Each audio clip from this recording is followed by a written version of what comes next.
All right, we are live. Welcome to a live CK post game show here on the Basketball Zone YouTube channel. I know it's been a while since we've done one from the house, but we're back.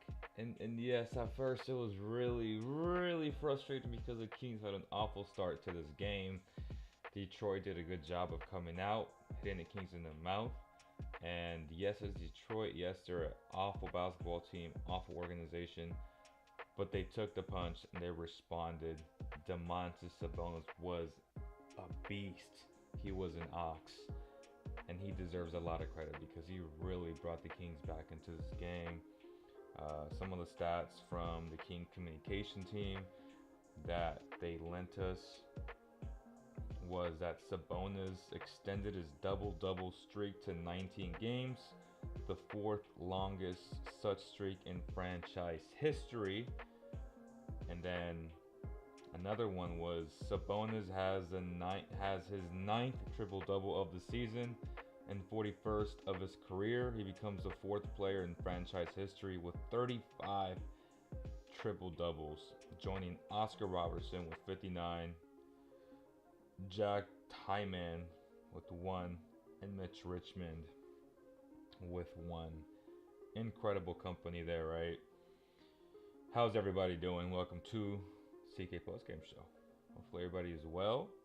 This won't be a long show, but just want to come on here, show my face a little bit, talk about the game, and talk about kind of the box score and what some players did, what some players didn't. Obviously, the Kings need some help. I believe the reason why they're starting Kevin is because they're really trying to showcase him, and Kevin did a lot of good things besides shooting. He still can't shoot the rock, but it's okay.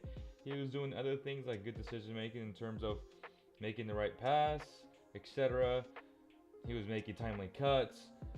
He did other things to impact the game today. So we're gonna let him off the hook, right? Another stat from the communications team says that this marks the first triple double with 35 plus points by a Kings player since Richmond had 38 points, 10 boards, and assists versus the Pistons out of all teams on the 22nd of January of 1997. That's insane. That is crazy. And the fact that he did this on 75% shooting, that's insane. Well, congratulations to Domantas Sabonis. Let's go over some of the box score numbers, man. Yes, we are lighting the beam tonight. Actually, let's make this a little bit bigger. Okay, here we go. Here we go. Oh, wrong camera there. Let's go to the cam link. Oh, there he is. That's a nice camera. Okay. Sabonis. Again, 38 minutes, 16 to 21 was just a beast. 1-1 from beyond the arc. 4 of 4 from the free throw line. You love to watch. That was a game changer. Sponsored by Medici Sacramento, by the way. Make sure you guys check them out before and after every game. Best pizza in Sacramento, Neapolitan style pizza. We love them. I know you love them. A lot of you guys have reached out to me saying that, man, Leo recommended the best pizza in town. Great spot before and after every game. Awesome cocktails as well. Great ownership. Good people. Support your local businesses. Also, huge shout out to Butcher and Barrel across the street from them. Great people. Great steakhouse. If you haven't tried them, make sure you guys try them out as well. Sabonis, 37 points, again 13 assists, 10 rebounds, 3 steals, 5 turnovers, was a plus 28 for the game. Harrison Barnes in 14 minutes tonight, he was 0 of 1, he only shot the ball once, 0 of 2 from the free throw line, 0 points, just an awful performance. Again, let's talk about Keegan Murray. Keegan was amazing tonight, 35 minutes, 13 of 17 with his parents in the house, watching them play. I feel like the Kings gotta fly him out more because he plays good when the parents are there. He plays excellent, right? 5 of 9 from beyond the arc tonight. 5 rebounds, 2 assists, 32 points, 2 blocks. He did a little bit of everything, man. His dad was Mr. Michigan. That's what the announcers were saying during the telecast for the Pistons. Again, I always watch the other telecast because it gives you a different perspective of how these people view certain players on the Kings. They love Keegan Murray, and it's funny because we saw all the noise when they drafted Ivy, and they were so happy and yada yada yada. But I'm pretty sure they wish they would have drafted Keegan Murray at this point, right? It's just one of those things. Light the beam, yes. I'll address some of you guys in a little bit as well. De'Aaron Fox had a rough start, but finished pretty damn strong, right? There were moments where you were like, damn, like his body language isn't great in terms of being on defense, but you know what? He stepped it up. I don't know who said what, but he definitely stepped it up, man. 33 minutes tonight, 10 and 19, 4 of 7 from beyond the arc. Excellent, excellent shooting there, too. 2 from the free throw line again. Excellent there, 100%. 26 points. 26 points, 4 assists, 3 rebounds. That's going to get the job done. He did have 5 turnovers, obviously, Sabonis and Fox. They got to do a better job in that area. But overall, just a great game. Again, Kevin Huerter, 29 minutes tonight, 2 of 11, 0 of 6 from beyond the arc. Could not make a shot, but he did other things. He had 5 assists, 5 boards. Those things, the little things to impact the game in different ways. Obviously, we saw the lineup of Kevin Herter and Malik Monk, so the three guard lineup, which we saw a lot of last year actually, which we haven't seen much of this year because Kevin hasn't really warranted to play that way, even though Harrison has been really bad. But again, Harrison minutes got cut today with 14 minutes. Trey Lyles, excellent 32 minutes, 6 points. He was a plus 31 for the game. 3 of 4 from the free throw line, 1 of 3 from beyond the arc, 8 rebounds, 3 assists. He did a little bit of everything, man. Setting the tone defensively as well. I love what I saw from him. And then JTA, my boy Juan Toscano, which again he was let go, but then he was brought back as a 10-day contract. I think the Kings want to keep him, but they're giving him another chance because the deadline's around the corner and they're trying to make deals, but they're also trying to keep that spot open. I don't know what they're trying to do, but he got a chance to play tonight in 14 minutes. I felt like he had very good moments defensively. Alec Burke just made some tough shots, but 6 rebounds, good defense in 14 minutes. That's gonna get the job done for me. He was a nice spark for the Kings, so great job there by JTA. Alex Len, 10 minutes tonight, doing his job. I mean, when you have Sabonis playing 38 minutes, there aren't many other minutes to go by. But in 10 minutes, if you can make an impact, that's great, and that's what the Kings need. They got that from Alex Len tonight. 3 of 3 from the field, 6 points, 3 rebounds, a block. That's very productive for 10 minutes. Malik Monk, man, I tweeted out. Well, let's see, which got some engagement there, right? I said I'm not trading Malik Monk in the Siakam deal. One thing some people need to realize is that Monk definitely has all-star potential. He is more than capable of doing anything that Spider Mitchell or Zach LaVine can do, but hasn't had the consistent minutes to prove it. I would hate to pay Siakam 40 plus million. Obviously, the news came out that he wouldn't resign. A lot of it boils down to the Kings not wanting to give him 40 million plus, or him seeking a max contract, and not a lot of teams can pay him, as a matter of fact. So I'm glad Siakam was upfront about it, and the Kings, didn't want to take that risk. No team wants a rental and giving up role players for that rental. And some reports said that Monk was in the deal. Again, me personally, I wouldn't make that deal. I think Malik Monk is a dude who has all-star capabilities. And again, you don't have to make the team to be an all-star player. We all know it's a celebrity contest. It's a popularity contest. Austin Reeves is number 10 in the voting. What does that tell you? He's nowhere near all-star level, but popular players will get popular votes, and that's just how it goes, right? I want people in the chat, whether it be one person or whoever is watching, to really ask themselves, what does Donovan Mitchell or Zach LaVine do better than Malik Monk? If you put them all in a straight line and you start jotting down their pros and cons, what do those two players really do better? Rather than, I get that they do it more consistently, but that's also because they get more playing time. But when you talk about third level scoring, Malik Monk has done that for the Kings. And in the playoffs, when he had the chance to play big time minutes, he had big time performances. Because to me, he's a big time player. And the more I thought about it, I've been thinking like there's this whole fascination of bring him off the bench. He's a spark plug. Like the same can be said about Sabonis, about De'Aaron Fox. Well, no shit. If you bring him off the bench, they gonna be spark plugs. Like duh, because they're that good. Like duh, that's just a reality, and people are overthinking this. And if I'm Malik Monk, I'll be honest with you guys. If I'm Malik Monk personally, and I know that my contract negotiations are up this summer, I'm gonna be like, man, y'all didn't start me. Y'all didn't take me serious. Y'all didn't value me. Yes, the NBA is full of egos, and yes, this is the ego perspective from Malik Monk. Whether he's thinking this or not, I'm pretty sure he's thinking this, because I'm thinking this. A 25-year-old millionaire who's really good at basketball understands what his value is. You telling me he's not thinking this way? Come on, yo. When you start, you have a better rhythm to the game. That's just the way it goes. When you come off the bench, you almost have to be damn near perfect. A, a few nights ago, what do we see? He played 5 minutes the entire half. Why? Because he didn't play well, according to Mike Brown, which is fair. That's because you're coming off the bench with no rhythm. It's hard to always try and be perfect and not play starter minutes. I mean, he is the best shooting guard on this roster, hands down.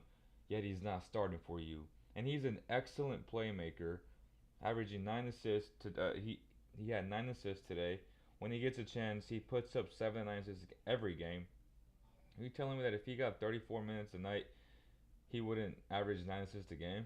Come on, yeah, that's crazy. He's an excellent playmaker, elite playmaker, and he gets buckets. That sounds like a damn starting shooting guard to me, alongside De'Aaron Fox.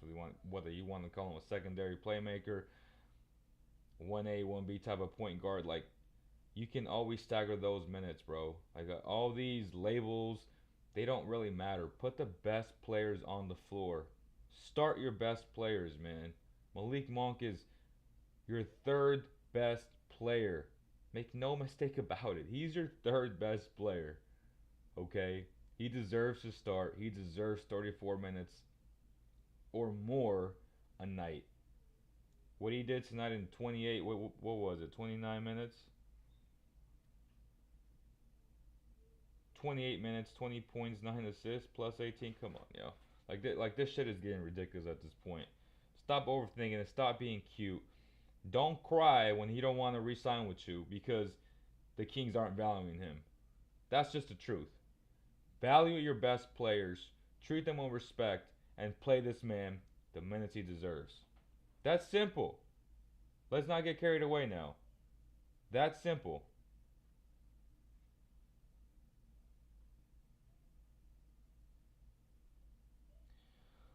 Only reason why the Kings won today is because the Pistons are sorriest team.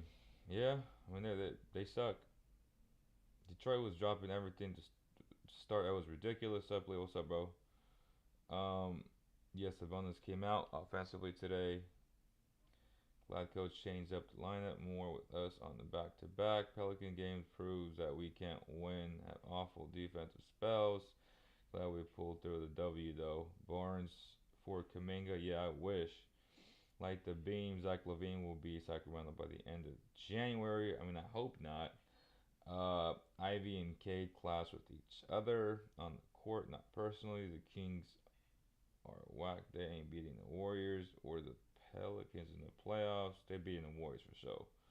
Um, I ain't worried about the Pelicans just because their second best player is an undisciplined dude who loves to just be undisciplined. And I don't have to get into details, but y'all know what I'm saying.